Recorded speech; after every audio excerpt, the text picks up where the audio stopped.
O Senhor esteja convosco. Ele está no meio de nós. Proclamação do Evangelho de Jesus Cristo segundo São Lucas. Glória a vós, Senhor.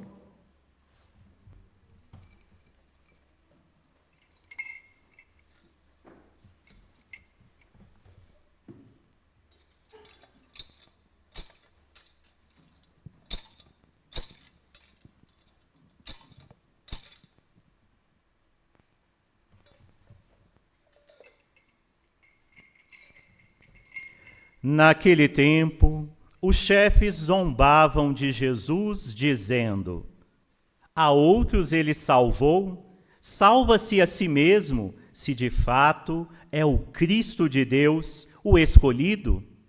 Os soldados também caçoavam dele, aproximavam-se, ofereciam-lhe vinagre e diziam: se és o rei dos judeus, salva-te a ti mesmo. Acima dele havia um letreiro: este é o rei dos judeus.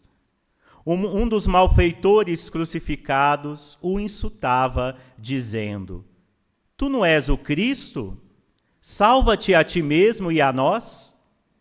Mas o outro o repreendeu, dizendo: nem sequer temes a Deus, tu que sofres a mesma condenação? Para nós é justo, porque estamos recebendo o que merecemos, mas ele não fez nada de mal. E acrescentou: Jesus, lembra-te de mim quando entrardes no teu reinado. Jesus lhe respondeu: em verdade eu te digo, ainda hoje estarás comigo no paraíso. Palavra da salvação. Glória a vós, Senhor.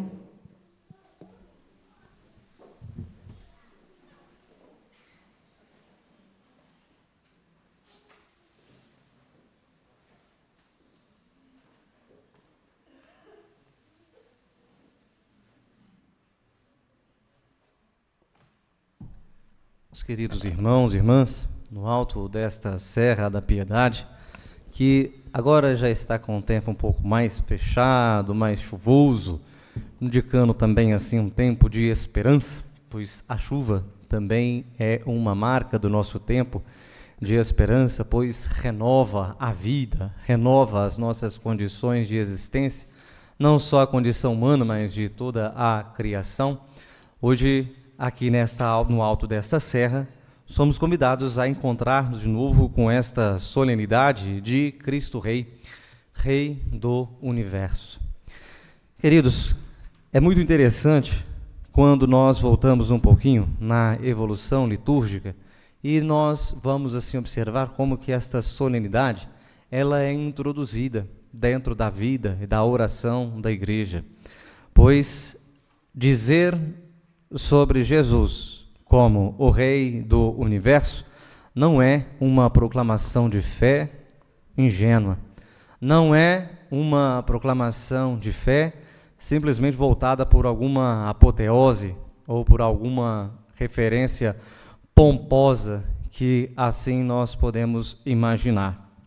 Se bem que Jesus, como Filho de Deus e Rei da Glória, possui um jeito de manifestar a sua glória de um jeito muito maior que nós podemos assim oferecer a Ele mesmo por meio do nosso louvor, por meio da nossa ação de graças. Pois sabemos que a liturgia nossa liturgia de peregrinos é uma liturgia que semelha como algo semelhante àquilo que existe na plenitude do céu, mas ainda não é perfeita, pois a liturgia perfeita nós vamos celebrar somente no céu. Mas enquanto peregrinamos, nós temos condição de louvar a Deus e agradecer, sobretudo lembrando de Jesus como Rei do Universo. Como que esta liturgia de hoje apareceu no calendário da vida da igreja? Ela apareceu no século passado, quando o mundo conheceu o horror das duas grandes guerras mundiais, consequências de projetos estreitos, reducionistas e frente a alguns sistemas que também são totalitários. Ambos os sistemas reduzem o ser humano a alguma dimensão particular e não deixam com que o ser humano articule a sua vida na integridade. O projeto que nós assim herdamos no início do século passado e que hoje também ainda nós sofremos as consequências, temos a consequência, vem de um projeto que infelizmente veio manco na nossa história. É um projeto na crença somente da razão, o racionalismo, que às vezes é marcado a nossa cultura, de acreditar que todos os problemas nossos da humanidade se alcançará e se chegará por meio da razão, como se fosse a única inteligência do ser humano. E depois nós vemos regimes políticos totalitários, que ou dispersa cada um num hiperindividualismo, ou abafa a individualidade de cada um de nós. São sistemas totalitários que não nos ajudam a perceber a inteireza e a integridade do ser humano. Por isso que, vendo esta situação, vendo esta realidade, a igreja vai então proclamar Jesus Cristo como aquele que é Rei do Universo. Porque é uma solenidade muito discrepante colocar Jesus como Rei do Universo, sendo que as duas realidades, tanto o homem quanto o universo, nós pouco conhecemos. Nós conhecemos pouco o nosso próprio coração, pois vira e mexe o nosso coração, nos dá uma rasteira, não é? E quando nós olhamos para a beleza da criação, para a beleza do céu, ou até mesmo pela profundeza do abismo, ainda conhecemos muito pouco. E a liturgia ela faz isso de propósito para dizer que Jesus não é somente aquele que conhece, mas é aquele que reina, é aquele que se faz Senhor de toda a criação. Isso nós escutamos na segunda leitura, quando São Paulo diz aos Colossenses que ele é a imagem visível do Deus invisível, o primogênito de toda criatura, pois por causa dele foram criadas todas as coisas, seja no céu, seja na terra. São Paulo afirma isso como uma verdade de fé, dizendo sobre Jesus mesmo. Ele, enquanto Verbo encarnado de Deus, que assume a carne de Maria em seu seio, é este mesmo Verbo que se encarnou e que sustenta toda a criação. E esse Verbo que sustenta toda a criação, que cria, é articulado, desabrocha pelo amor de Deus, faz segundo gesto ainda maior, que é o gesto da redenção. É o que, então, encontramos hoje no Evangelho. O Evangelho vai dizer daquela passagem onde Jesus está sendo pregado no alto da sua cruz, a qual a igreja vai reconhecer a cruz de Jesus como o seu trono. De modo especial para o evangelista João, vai dizer que o trono de Jesus é a sua cruz, pois é ali que ele exerce a total liberdade humana de se oferecer em amor, em sacrifício, àqueles que também naquela época ainda eram injustos, eram pecadores diante de Deus. O Evangelho recorda desta passagem e, sobretudo, daquele homem que estava do lado de Jesus, que a tradição nos conta como bom ladrão, e esse bom ladrão vai advertir aquele que insulta Jesus no alto da cruz, dizendo: nem nesse momento você tem temor a Deus, nós estamos aqui crucificados porque merecemos. Ele não, ele é honesto, ele é inocente, ele é justo. Eu acho que essa celebração da solenidade de Jesus enquanto Rei do Universo, nós também temos que pedir a Deus um coração muito semelhante desse homem que estava crucificado, deste bom ladrão. Pois o nosso caminho é marcado pela experiência do pecado. O nosso caminho, ele é marcado pela experiência da insuficiência. Nosso caminho é marcado pela experiência da ilusão que não nos permite chegar ao conhecimento da nossa inteireza, ou pelo menos numa profundidade necessária que cada um de nós temos. E da mesma forma, é nessa condição que nós devemos chegar a Deus e pedir também a Ele, como este homem pediu a Jesus: Senhor, que eu também participe do seu reinado. Esse verbo que São Paulo descreve, esse verbo encarnado que sofre a crucificação, como o evangelista Lucas fala para nós no dia de hoje, este mesmo Senhor que é também colocado como um herdeiro de Davi, como é na primeira leitura, é este Senhor que nos convida também a adentrar no seu reinado, ao celebrarmos Cristo Rei. Hoje nós também temos tantas situações que nos induzem ainda às estreitezas de ideologias ainda do século passado. Talvez hoje não mais por uma força política, não mais tanto por uma força econômica, embora as duas coisas, bem sabemos, estão bem articuladas, e também não ingenuamente.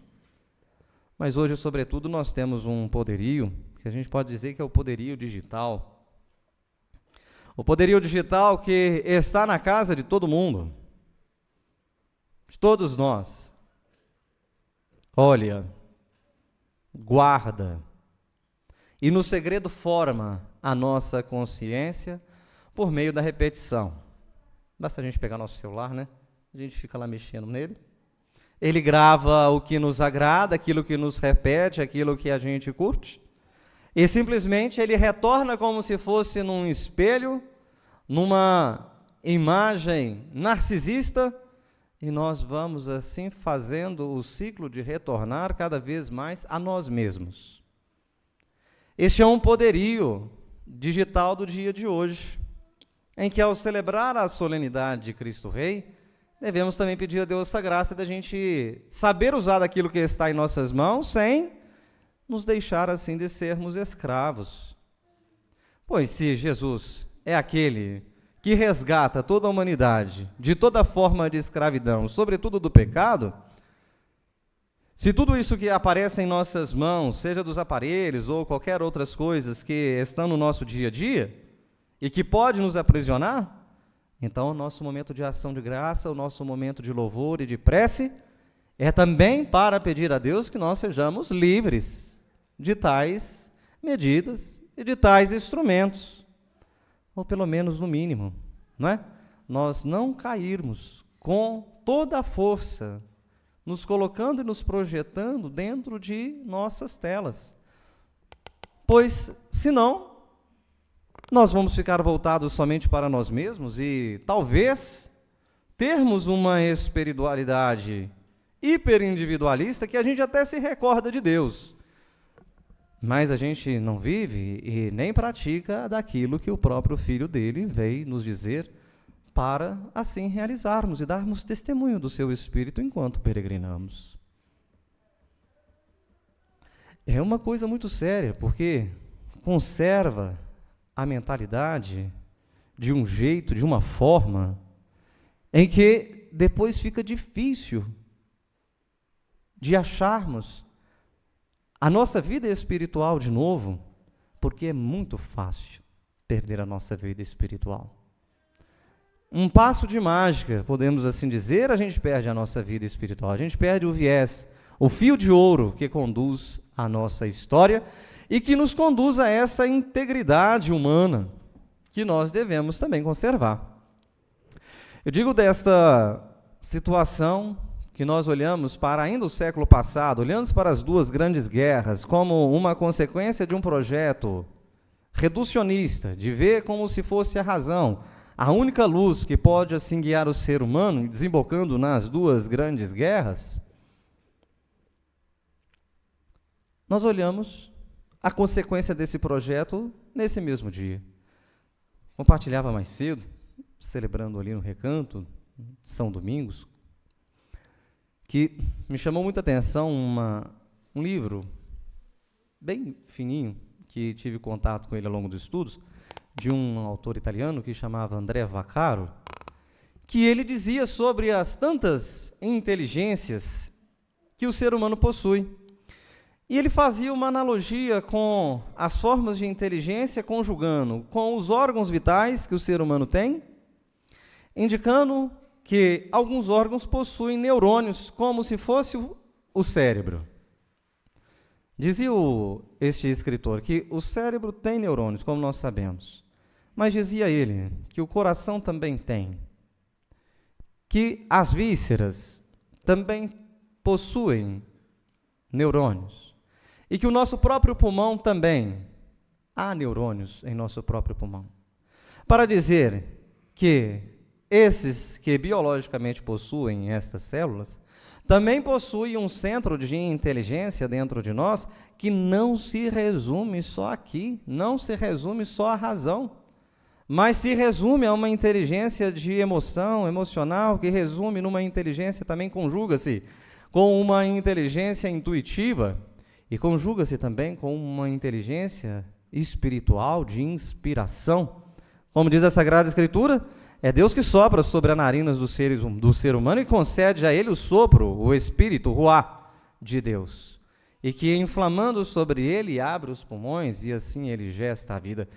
Me chamou muita atenção esta imagem deste autor, porque relembra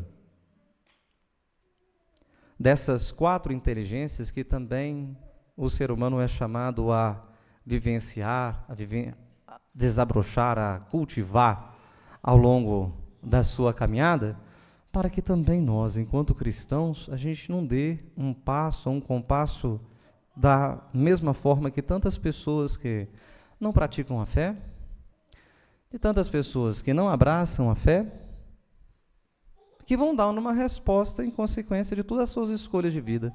Mas nós também devemos ter esta atitude, esta opção pessoal de conjugar toda a forma de compreender a humanidade, sobretudo quando, conjugando tudo isso, coração, cabeça, as vísceras, os próprios pulmões, a gente pode achar disso tudo uma porta que se junta, né? Uma inteligência que se junta e abre uma porta para essa dimensão espiritual, que é a dimensão que é o Espírito Santo de Deus, que pode, assim, permear a nossa vida e nos fazer participantes do reino de Deus. A solenidade de Cristo Rei é assim. A solenidade de Cristo Rei é para recordar da nossa inteireza, dessa nossa integridade que nós temos, de perceber que essa inteireza primeira quista por Deus é ali reformada, é assim reestruturada, é assim refeita à luz do mesmo Espírito Santo de Deus e que nos permite assim não ficarmos presos, amarrados no poder das trevas, na força do pecado. Queridos, peçamos a Deus nesta Eucaristia que também sejamos nós encharcados com a sabedoria de Deus. Peçamos a nós sermos assim encharcados por esse dom para que a gente não caia, não é, em projetos que muitas das vezes são reducionistas, que não são capazes de nos deixar assim abarcar em viver na inteireza da nossa natureza, incapazes de perceber que também somos capazes de Deus e somos capazes de habitar neste mundo como um santuário para a graça de Deus, um santuário que peregrina. Peçamos a Deus a intercessão da bem-aventurada Virgem, que nos ajude a viver esta solenidade de Cristo Rei no dia a dia de nossa história, marcado pelas grandes graças que Deus nos concede pelo seu Espírito, com os grandes dons que Deus cede a cada um de nós. Louvado seja nosso Senhor Jesus Cristo. Para sempre seja louvado. Professemos nossa fé, creio em Deus Pai Todo-Poderoso, Criador